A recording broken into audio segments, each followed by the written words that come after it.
भगवान श्री कृष्ण कहते हैं, हमें अपने प्रत्येक कार्य का कोई ना कोई फल प्राप्त करने की आशा होती है। जब वह फल नहीं मिलता और कार्य अधूरा छोड़ना पड़ता है तो उसे हम असफलता कहते हैं। किंतु सफलता का वास्तव में अर्थ क्या है?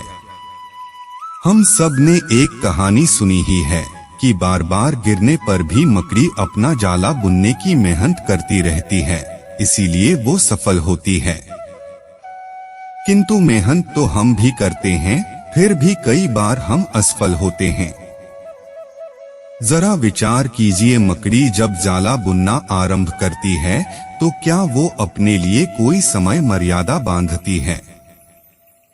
यदि एक दिन में जाला नहीं बना पाए तो क्या निराश होकर जीवन का त्याग कर देती है? नहीं, मकड़ी समय के साथ शर्त नहीं लगाती। आरंभ किया हुआ कार्य जब तक पूरा नहीं होता तब तक वह प्रयास करती रहती है। इसी कारण से मकड़ी कभी असफल नहीं होती। विचार कीजिए, यदि हम केवल 10 कदमों में पर्वत की चोटी पर पहुंचने की शर्त लगा लें तो हम अवश्य 11वें कदम पर स्वयं को असफल मानेंगे। किंतु यदि हम केवल चलते रहने का निर्णय कर लें तो पर्वत की चोटी पर देर सवेर अवश्य पहुंच जाएंगे। पर्वत पर जीत में सफलता तो अंतिम कदम पर ही मिलती है, उससे पहले के प्रत्येक कदम असफल ही होते हैं। जीवन तो वास्तव में है ही चलते रहने का नाम और कार्य करते रहने की धीरज जिसमें होती है, उसे कार्य से लाभ अवश्य मिलता है। अर्थात हृदय में धीरज का ना होना ही असफलता है और कोई असफलता है ही नहीं। हम अपनी कल्पना से कई योजनाएं बनाते हैं, उन्हें हम बहुत उत्साह से आरंभ करते हैं, लेकिन उस पर थोड़ा सा काम करके हम अचानक उनको विराम दे देते हैं।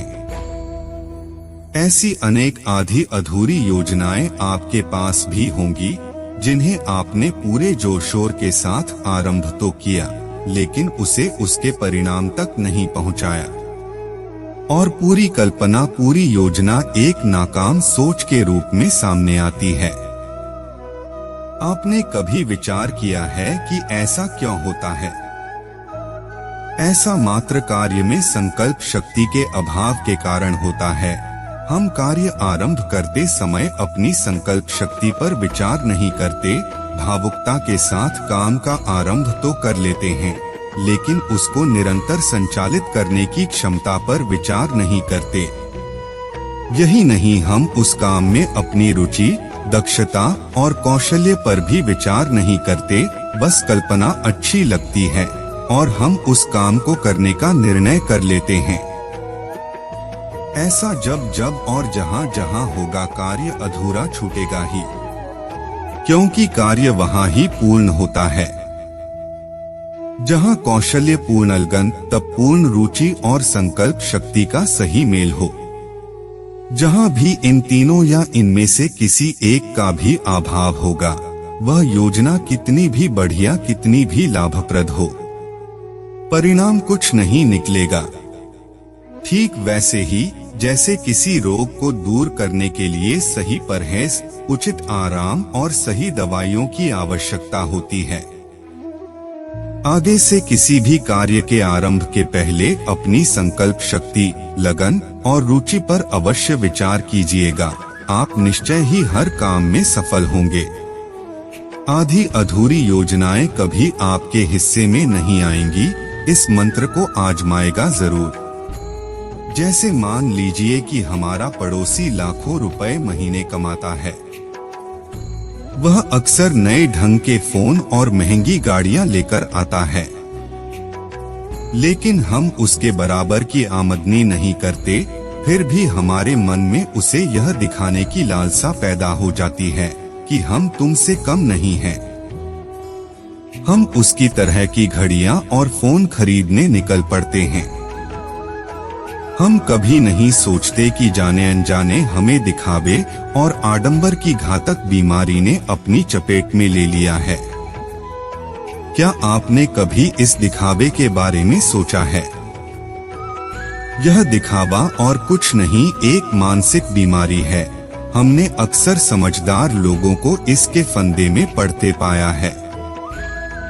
यह कुछ नहीं करती, बस इतना ही करती है कि आपसे विवेचना और समझ की शक्ति छीन लेती है और एक ऐसी अंधी दौड़ में कूद जाने के लिए तैयार कर देती है जिसका कोई सार्थक अंतर नहीं दिखता।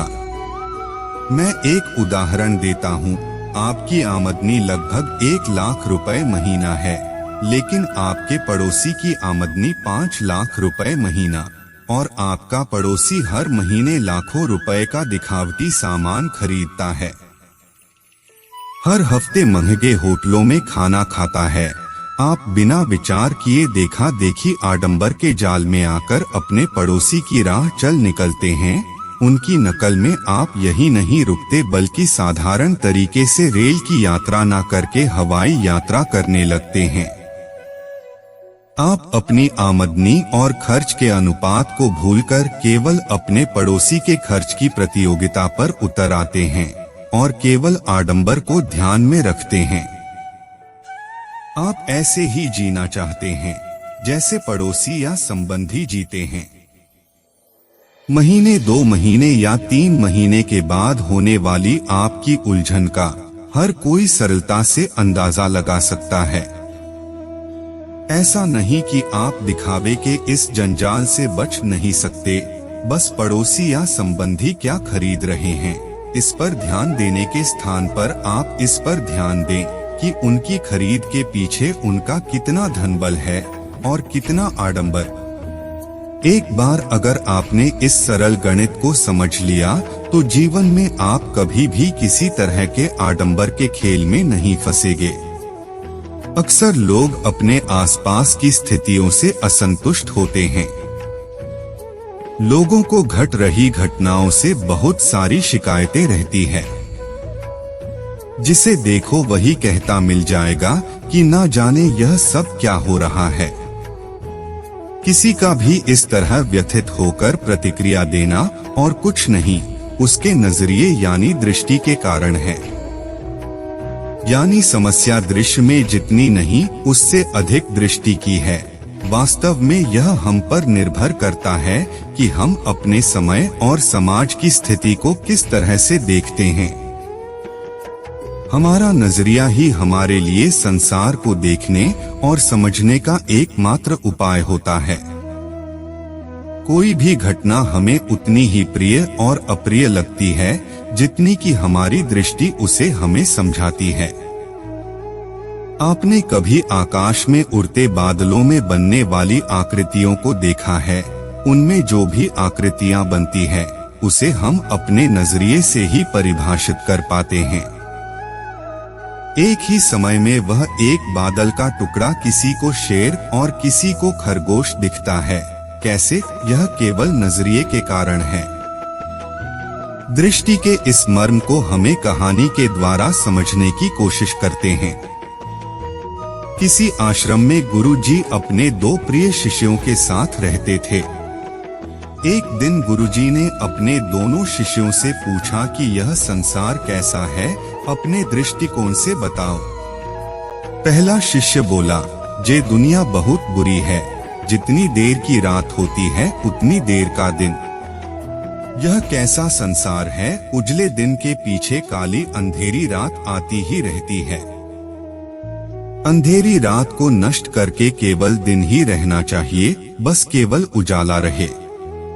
पहले शिष्य के बाद दूसरे शिष्य ने संसार को लेकर अपना नजरिया गुरुजी के सामने रखा। हर काली रात के बाद एक महाप्रकाशित दिन आरंभ होता है गुरुजी। सूर्य देव संसार को हर दिन नई ज्योति से भर देते हैं। लोग अपने अपने काम पर निकलते हैं। किसान हो, यात्री हो या पक्षी, सब अपने कर्म करते हैं। फिर थक कर आराम करने का समय हो जाता है। शाम गिरने लगती है तो हम सूर्य को विदा कर दीपक जलाते हैं और रात में भी उजाला कर लेते हैं। आसमान चमकीले तारों से भर जाता है, चंद्रमा का उदय होता है। रात के साथ दिन का क्रम बना रहना बहुत आवश्यक है, अन्यथा हम प्रकाश का महत्व कैसे समझ पाएंगे। गुरुदेव ने दोनों के नजरिए को समझा। संसार वही एक है, हम इसे कैसे देखते हैं उस पर निर्भर करता है। जो अंधकार को अधिक देखेगा उसे अंधकार अधिक दिखेगा, जो प्रकाश को महत्व देगा उसे प्रकाश अधिक दिखेगा। इसीलिए दृश्य नहीं, दृष्टि को बदलने या सुधारने की आवश्यकता है। दोस्तों, आज बस इतना ही। मिलते हैं अगले वीडियो में। अपना और अपने परिवार का ध्यान रखिएगा। जय श्री कृष्ण।